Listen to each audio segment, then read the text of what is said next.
देखिए question number 18 है, 18 का ए पार्ट है। ठीक, फिजिक्स का सैंपल क्वेश्चन पेपर जो हम लोगों का पीवाईक्यू था 2024 में जो पेपर पूछा गया था उसका क्वेश्चन है।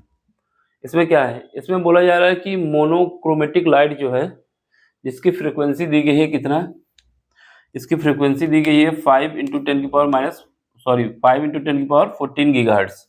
इसका सोल्यूशन देख लो। तो ये फ्रीक्वेंसी हमारे पास है, ये एयर से जाके कहाँ पे जाती है, ऐसे मीडियम में जाती है जिसका रिफ्लेक्टिव इंडेक्स कितना है 1.5 है। फिर आपको ये बताना है कि वेवलेंथ फाइंड करना है। पहला केस है रिफ्लेक्टेड, फिर उसके बाद रिफ्रैक्टेड।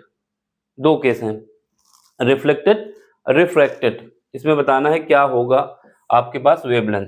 तो जो गिवन है उसको लिख लो। गिवन डाटा क्या है हमारे पास, गिवन है फ्रीक्वेंसी दी गई है। फ्रीक्वेंसी को म्यू से लिखते हैं या फिर एफ से भी कह सकते हैं, जैसे आप अपना लिखना चाहे लिख सकते हैं, या फिर म्यू से भी कह सकते हो। म्यू हमारा इंडेक्स होता है वैसे लेकिन लिखते किससे हैं, म्यू से या फिर एफ से फ्रीक्वेंसी के लिए। ये कितना दिया गया है, ये हमारे पास दिया गया है 5 × 10 की पावर 14 गीगा हर्ट्ज दिया गया है, गीगा नहीं हर्ट्ज से केवल।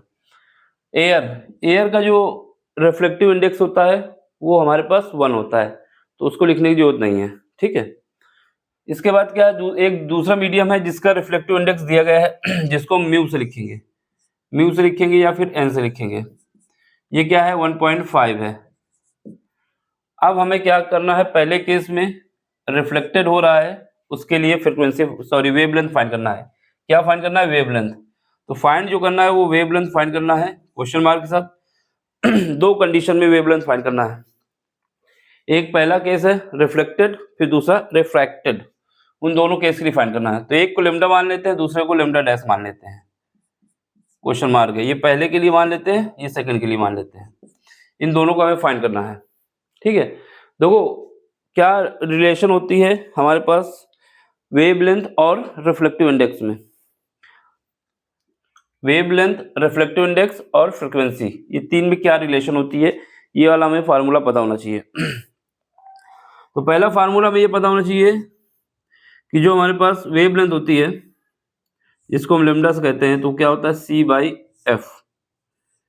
यहाँ पर ये वेवलेंथ है, ये हमारे पास स्पीड ऑफ लाइट है जो कि वैल्यू होती है 3 × 10 की पावर 8। ये क्वेश्चन में दी होती है। f हमारे पास क्या है, फ्रीक्वेंसी है और लेमडा क्या है जो हमें फाइंड करना है। तो यहाँ से क्या हो गया, lambda is equal to c/f। तो एक तो फार्मूला ये लगाएंगे, तो यहाँ से पहली कंडीशन में हमारे पास जब रिफ्लेक्ट हो रहा है उस केस में हमें पता चल जाएगा वेवलेंथ कितनी है। तो ये किस केस की है, रिफ्लेक्शन कह दो। ठीक है, उस केस के लिए ये फार्मूला हमें लगाना है। यहाँ पर एफ क्या है, फ्रीक्वेंसी है, और लेमडा क्या है, वेवलेंथ है, सी हमारे पास स्पीड ऑफ लाइट है। तो लेमडा निकाल लो यहाँ से लेमडा निकाल लेते हैं, क्या आ जाएगा। सी की वैल्यू हमको पता होना चाहिए 3 × 10 की पावर 8। ये क्वेश्चन पेपर में भी दी गई होती है। अब हमारे पास फ्रीक्वेंसी कितना दिया गया है, फ्रीक्वेंसी हमारे पास ये दी गई है, ये 5 × 10 की पावर 14 है। जब इसको सॉल्व करेंगे तो यहाँ से हमारे पास आ जाएगा, इसको जब डिवाइड करेंगे तो 0.6 आ जाएगा, और इसमें बचेगा 10 की पावर -6 बचेगा। इसको हम आगे फर्दर लिख सकते हैं 6 × 10 की पावर -7। अब इसको हम ऐसे भी लिख सकते हैं, लेमडा इज इक्वल टू 1000 से मल्टीप्लाई कर दो और 1000 से डिवाइड भी कर दो। 1000 से मल्टीप्लाई, 1000 से डिवाइड। अब इसको जब पावर को ऊपर ले जाओगे तो ये हो जाएगा 6000। ये तो हमारे पास मीटर में आ जाएगा जिसमें वैल्यू दी गई हो। ठीक, ये क्या हो जाएगा 6000 × 10 की पावर, ये 3 है और ये 7 है, ये ऊपर जाएंगे तो -3 हो गए, ये हो जाएंगे -10। तो ये हमारे पास 6000 एंगस्ट्राम आ जाएगी, क्योंकि वेवलेंथ को जब हम लोग लिखते हैं तो एंगस्ट्राम में लिखते हैं। तो पहली वेवलेंथ हमारे पास कितनी आ गई, 6000 एंगस्ट्राम, या फिर 6 × 10 की पावर -7 मीटर आ गई। जैसा हमें लिखना चाहें वैसे लिख सकते हैं। अगर नैनोमीटर में होगा तो फिर हमें क्या करना होगा, एक पावर कम करके 600 लिख देना होगा, नैनोमीटर कर सकते हैं। जो आंसर दिया उसके हिसाब से हम एडजस्ट कर सकते हैं। तो लेमडा इज इक्वल टू हमारे पास क्या आया, 6000 एंगस्ट्राम। कब आया, जब रिफ्लेक्शन हो रहा है। तो ये फार्मूले से हमने पहले निकाल लिया। तो ये हमारे पास ये कौन सी वेवलेंथ थी, जब हमारे पास रिफ्लेक्शन हुआ। अब रिफ्लेक्शन होने के बाद जो दूसरी वेवलेंथ आएगी, क्योंकि हमारे पास फ्रीक्वेंसी जो जब हमारे पास कोई वेवलेंथ किसी मीडियम में जाती है, उससे कहीं पर भी चली जाए, कितना भी रिफ्लेक्शन हो जाए, कभी भी फ्रीक्वेंसी चेंज नहीं होती। आवाज़ उसकी जो फ्रीक्वेंसी है वो सेम रहेगी।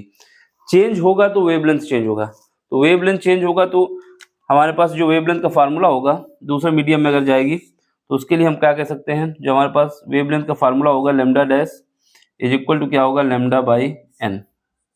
एन हमारे पास क्या है, फ्रीक्वेंसी है, सॉरी इंडेक्स है। क्या है, इंडेक्स। एन क्या है हमारे पास, दूसरे मीडियम का इंडेक्स है, दूसरे मीडियम का इंडेक्स है। तो यहाँ से हमारे पास लैम्डा निकल आएगा, ये लैम्डा डैश निकल आएगा। ये सेकंड केस का आंसर है, समझ गए। मैं ये कहना चाहता हूँ, जब भी लाइट किसी मीडियम में जा रही है, वो कितना भी रिफ्लेक्शन हो, कितना भी रिफ्लेक्ट हो, कभी भी फ्रीक्वेंसी चेंज नहीं होती। चेंज होता है तो लैम्डा चेंज होता है, लैम्डा बोले तो वेवलेंथ। तो वेवलेंथ जब हमको निकालना है तो इसकी पता है हमको, और इसकी हमको इसकी निकालना है, तो क्या करेंगे, जो वेवलेंथ है उसको रिफ्लेक्टिव इंडेक्स से डिवाइड कर देंगे। अगर यहाँ पर एयर ना होता, क्योंकि एयर का रिफ्लेक्टिव इंडेक्स 1 हो जाता है, इस वजह से ये फार्मूला बन जाता है। अगर एयर ना होता तो फिर इसका यहाँ पर N1 यहाँ पर N2 हो जाता, फिर अलग अलग उसकी फ्रीक्वेंसी से हमें मल्टीप्लाई भी करना पड़ता वेवलेंथ से, सॉरी रिफ्लेक्टिव इंडेक्स से। तो यहाँ से क्या आएगा, lambda dash is equal to lambda कितना निकाला हमने, 6000 एंगस्ट्रॉम, 6000 एंगस्ट्रॉम निकला है। और डिवाइड किससे करोगे, रिफ्लेक्टिव इंडेक्स कितना है हमारे पास, इतना है रिफ्लेक्टिव इंडेक्स 1.5, ठीक।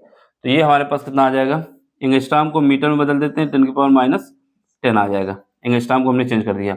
अब इसको डिवाइड करो लैम्डा डैश, तो यहाँ से कितना आ जाएगा, यहाँ से आ जाएगा 15 चौको 60 होगा, एक जीरो बढ़ा दो यहाँ पर, तो यहाँ पर हमारे पास हो जाएगा 15 चौको 60 यानी 4000